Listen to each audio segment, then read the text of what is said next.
Cette fresque se trouve à l'Université Nova de Lisbonne. Elle est constituée de plusieurs éléments élaborés collectivement par différentes artistes, Tamara Alves, Sara Fonseca de Graça, Moami et Mariana Malao. La figure centrale du général Salgueiro Maia, réalisée par Tamara Alves, est en noir et blanc, fidèle à la photographie d'origine, tout en étant interprétée avec la propre expressivité de l'artiste.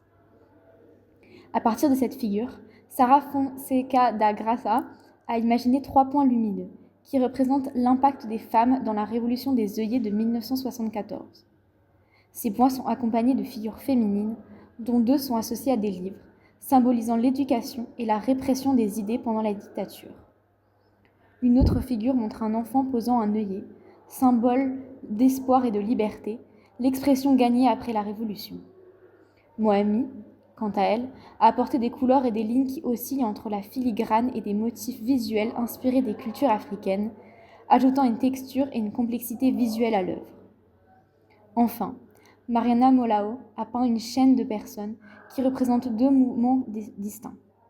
À gauche de Salgueiro Maia, des figures symbolisant la répression, où l'œillet est intégré dans les figures pour évoquer la souffrance et la violence, et à droite, les figures symbolisant la libération acquise après le 25 avril, avec l'œillet désormais extérieur au corps, représentant la liberté retrouvée.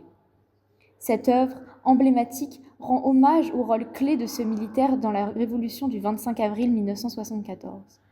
Mais elle insiste aussi sur une autre facette essentielle de cette révolution, l'impact des femmes dans le processus de changement social et politique qui a bouleversé le Portugal.